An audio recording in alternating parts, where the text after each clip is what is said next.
energy to speak something on this topic, today's topic.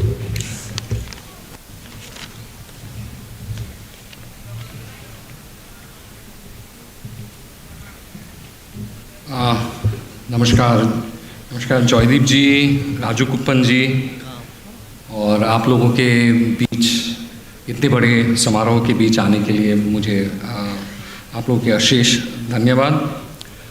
और मुझे यहाँ पे सिर्फ एक बात के लिए बुलाया गया है। जॉयदीप जी ने मुझे कहा कि आप लोगों के साथ international relations, international law, customary law और इसके बीच न्याय और जस्टिस के बीच जस्टिस के बारे में कुछ बोलने के लिए।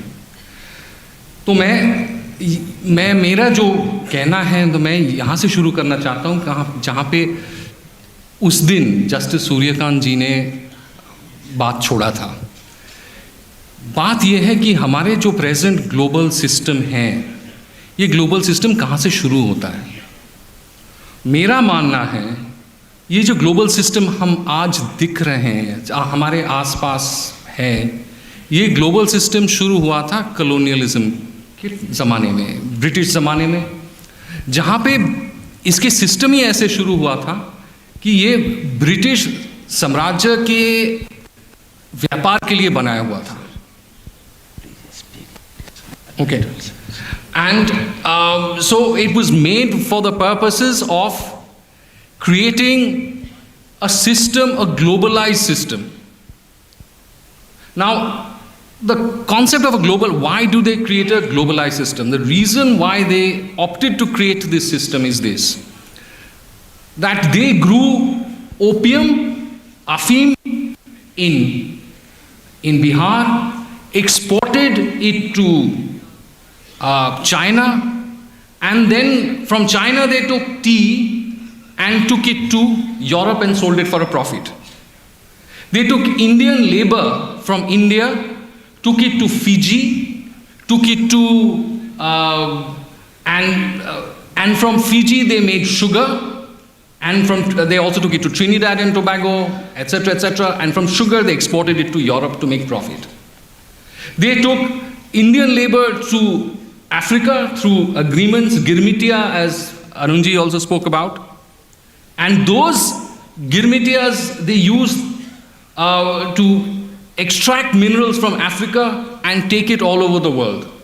The entire purpose of the system was to benefit British industry in Britain. And the entire system was geared to the fact for making profit and making Britain wealthy. To implement this system, this wide-ranging system of extraction of minerals, of labor, of agricultural benefits, they came up with laws which were applicable across the board on everybody. So you had an Indian penal code which was applicable here, not only in India, but across everywhere the British ruled. You had a Contract Act which was applicable everywhere the British ruled. And you had a civil procedure code, you had a criminal procedure code, you had every kind of that process throughout. Because the British wanted an uniform set of laws so as to help them extract goods and so that they could be transported and wealth could be taken off to Britain. And this is not only about Britain, this is about all colonialism across the board, everywhere. Now, this is the nature of the system which we inherited. This is the nature of the global system which we today have. As you know, international law exists on two different levels. One is customary law, the other is treaty-based law. But the global system that we are used to is a holdover of the colonial system which existed. In 1945, after the Second World War, and we got independence in 47, when it became apparent to the globalized powers that be, people who are, the permanent members of the Security Council, that they cannot take this colonialism forward. Direct implementation of law by force, by a law which is applicable across the board. So they then came out with a twofold system. A system of a security structure to implement their decisions in the form of the UN Charter, and on top, on whose head are the security, the UN Security Council with the members of colonial powers, and a World Bank Bretton Woods system which will control the financial infrastructure. And this has gone on for 70 years. So you had a balance and a system which was created and was uniquely created for the purposes of extraction of wealth, first during colonial regimes directly, and then after the colonial regimes in the form of the present Bretton Woods UN system. But that, as we all know, is about to change profoundly. With the rise of Asia, with the rise of India, with the rise also parallelly of China, with the rise of other countries which were not of the colonial empires, this is going to change absolutely and completely. A new global legal infrastructure is going to be created out of the ashes of the old system which was created during colonialism and which was carried on after colonialism ended through the process of, for the want of a better word, UN charters and the Bretton Woods system.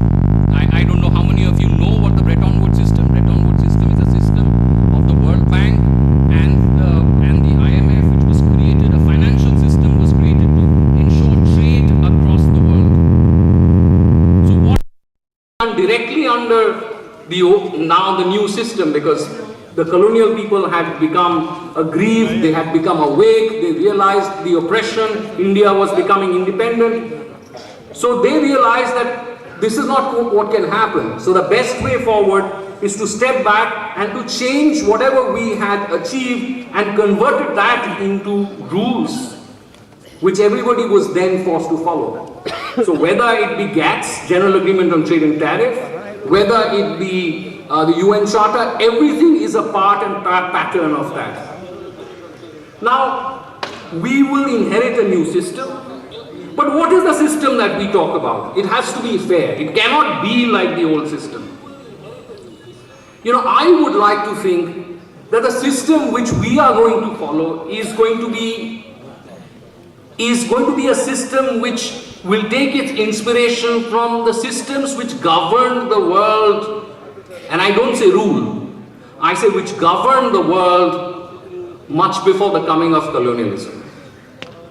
A system which is based on everybody's duty to their society.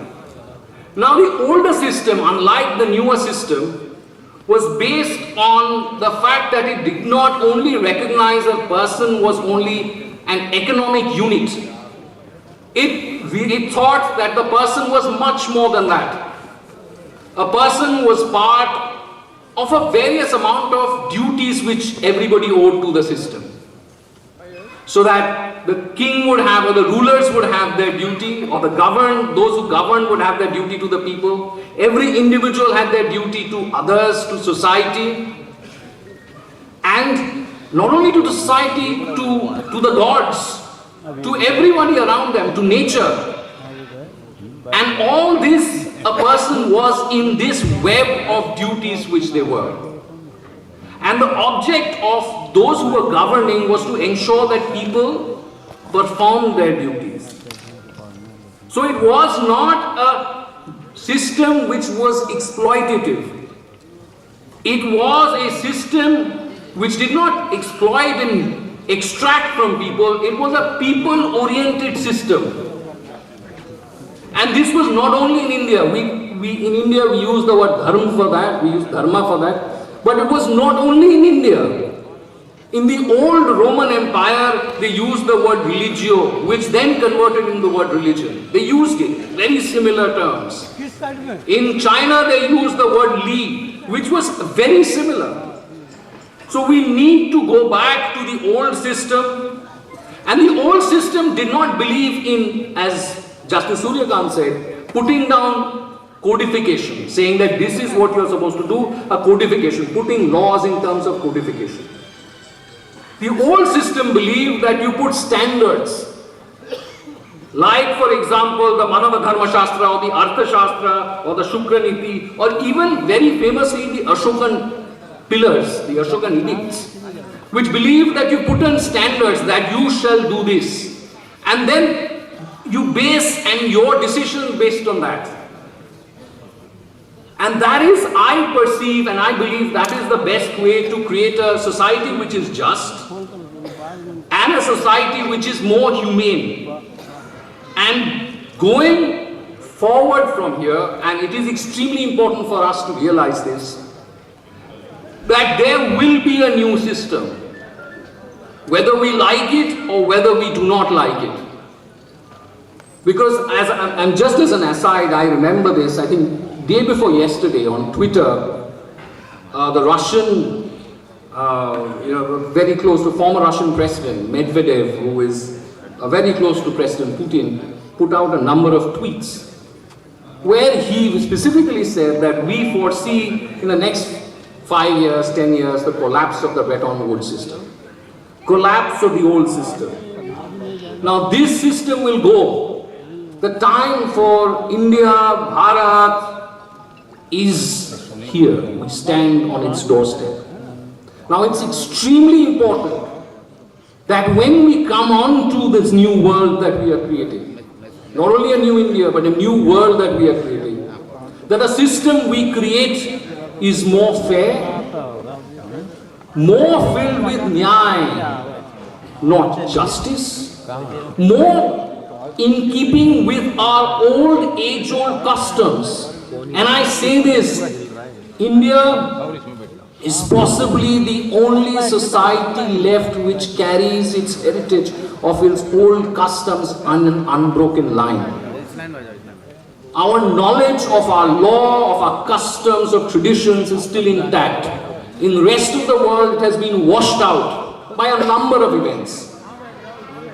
And it would be the seminal contribution of India to the global system that we bring forward this idea. And this idea is not only, I would say, it's not only Indian, but it goes back to a time before colonialism happened, and it is in some ways a universal idea held across cultures. It is time that we go beyond the idea of simply international justice, which is spoken a lot about today, but more on the concept of Vishwa Nyaya. And with that, thank you very much.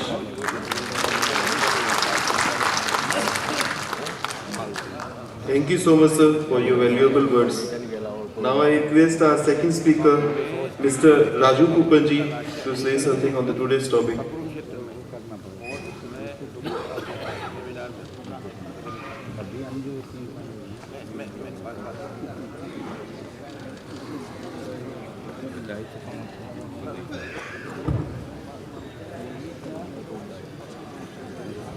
Om Namachivaya Valga, Nadantal Valga, Imipurudum in Ninjil, Ningadantal Valga.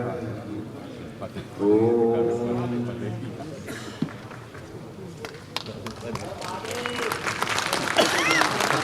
Good morning.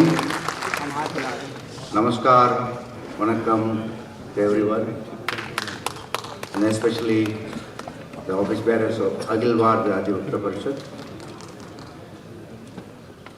and our beloved members of legal profession of India, our invited brothers from Nepal, Bangladesh, Sri Lanka, Canada, and UK and other countries. We are here to have new faced this stage. I am from Malaysia with the 10 of us.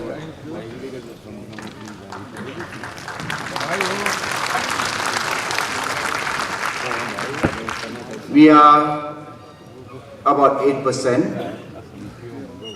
50 years back, we accounted for 15% of Indians in Malaysia. As it is the norm of Hindus declining in population in all the countries for various reasons, we do suffer the same decline in mathematics. We, majority Tamils, is what our brother Vikramjeet said. Our great grandparents went to Malaya those days as estate, rubber estate laborers, majority, and the supportive energy of other Indian ethnics. We are there nearly 200 over years. Very nice economically, socially, everything is okay. But we do have the post-independence, the Islamic uprising. As we see throughout the world, we do suffer. That's when the world accepts as normal, we have to accept it as normal, but we Malaysian Hindus take our own ways to face it. We have our own strategy, we have united in a way, and we have seen number of challenges. That's normal in every country. Challenges are there. We are on the land of Kurukshetra today, a great land, and let me share our relationship with Akhil Bharatiya Adhivakta Parishad along with law and religion. It's a fantastic phenomena. In 2018, our Malaysian Pracharak, Swami Ramaji, called me and said, kindly attend this law conference. Quite interesting in Bharat. That's where I attended 2018 Lucknow Akhil Bharatiya Adhivakta Parishad conference. An eye-opener, a fantastic stage. I see the future is bright enough. I had a strong willpower to face it. Then, beautiful thing, I was there with our brother Rajkumar from Nepal. We were taken to Ayodhya, the first emotional impact.